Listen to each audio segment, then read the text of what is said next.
Alléluia. Aujourd'hui, le thème, c'est le péché. Le péché, qu'est-ce que c'est le péché? Parce que habituellement, nous sommes... Ce que nous indexons, c'est ce qu'on pourrait qualifier des conséquences du péché. Ce n'est pas le péché en tant que tel.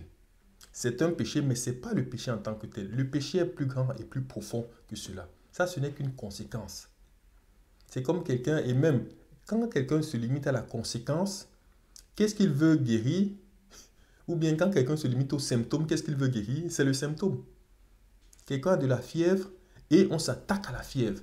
Pourtant, la fièvre provient peut-être d'un virus. Au lieu d'aller s'attaquer au virus, nous, on s'attaque à la fièvre. C'est pour ça que je dis, il y a le péché et il y a la conséquence du péché.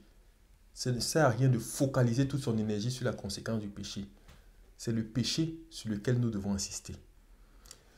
Qu'est-ce que c'est cette conséquence, ce que j'appelle ce péché?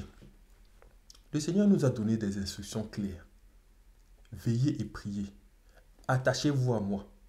Celui qui ne s'attache pas à moi ne peut porter des fruits. Mon Père ne peut le glorifier. Je suis la lumière. Celui qui me suit ne marchera pas dans les ténèbres, mais il aura la lumière de la vie. Donc celui qui ne le suit pas marchera dans les ténèbres. Et tout ce qu'il pourra faire par la suite ne sera qu'une conséquence des ténèbres dans lesquelles il est.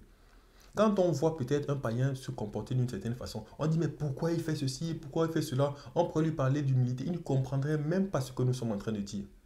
Mais parce que nous ne sommes pas dans le même référentiel. Parce que la lumière que nous avons reçue, lui ne l'a pas reçue. Donc nous on s'attaque à quoi? Aux symptômes, on s'attaque à quoi? À la conséquence. Or, le point fondamental, c'est le péché. Qu'est-ce que c'est les ténèbres? Pour faire encore comprendre le péché. Les ténèbres, c'est quoi? Les ténèbres, ce n'est pas une action. Les ténèbres sont une conséquence de l'absence de lumière. Si dans une pièce, il n'y a pas de lumière, la pièce sera dans les ténèbres. Si dans une pièce, il y a la lumière, la pièce sera éclairée. Donc le problème n'est pas d'être dans les ténèbres et commencer à dire, mais les ténèbres, les ténèbres, les ténèbres. Non. Le problème, ce ne sont pas les ténèbres. Le problème, c'est l'absence de lumière. Le problème, le péché, c'est l'absence de la communion avec le Seigneur. Tout ce que nous voyons et tout ce que nous qualifions de péché ne sont que des conséquences du péché. Celui qui n'est pas accroché à Dieu, il aura beau faire tout ce qu'il voudra, il restera et demeurera dans le péché et toutes ses conséquences. Parce que la source qui sanctifie s'en est éloignée. Celui qui n'est pas dans la lumière est dans les ténèbres. Et cela ne dépend plus de sa volonté. Sa seule volonté, ce sur quoi il doit se focaliser, c'est rejoindre la lumière. Mais ce n'est pas combattre les ténèbres. Combattre les ténèbres. Comment il va combattre les ténèbres sans lumière?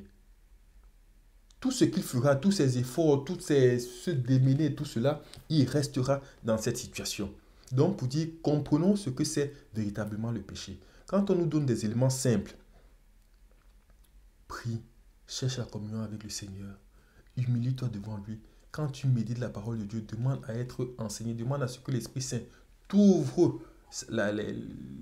les yeux de l'intelligence, demande à ce que le Saint-Esprit vienne en toi, vienne t'éclairer. Beaucoup négligent. Déjà, ils négligent en restant dans leur prière, toujours dans la chair, toujours en train de demander des biens matériels. Mais ils négligent aussi parce qu'ils se disent, bon, la prière, je vis bien, qu'est-ce que ça va m'apporter de véritable? Mais ce que ça va nous apporter, c'est la lumière.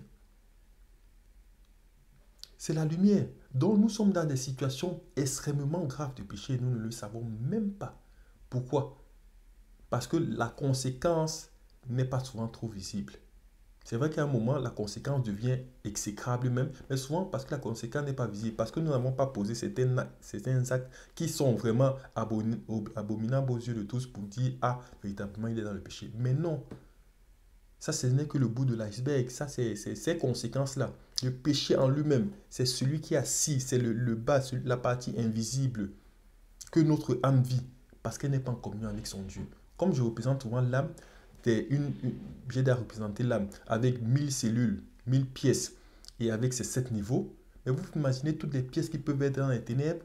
Ce n'est pas parce que les ténèbres ne viennent pas se réclamer qu'elles n'existent pas.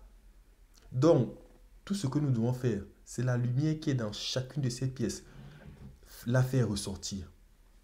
Et ainsi, nous serons dans la lumière, nous serons dans la sainteté. C'est en se connectant à la source que nous nous éloignons du péché. Mais ce n'est pas en regardant le péché en disant on s'éloigne. Souvent même en disant on s'éloigne, on s'en rapproche. Que le Seigneur nous accorde la grâce de nous connecter à la source.